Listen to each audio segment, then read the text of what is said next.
Maraming mga magagandang idea ang mga mayor at saka ang provincial government para mawala na talaga ang mga nakatira doon sa loob ng danger area 4 kilometers. Ano mailabas natin sa 6 kilometers.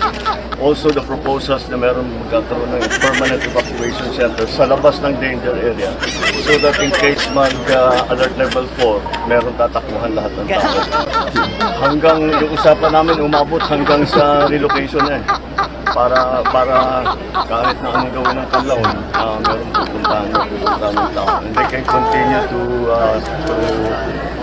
make a living, hanap buhay pa rin sila, tuloy pa rin yung kanilang Essentially, because of all the plans that the local government officials have given us, because of all of that, we are going to consolidate it and we are forming a task force that will be led by OCD. Kasi there are maraming agencies ang kasama dito sa mga pinaplano natin. So that's what we have done. That's what we discussed and that's what yan ang ways forward.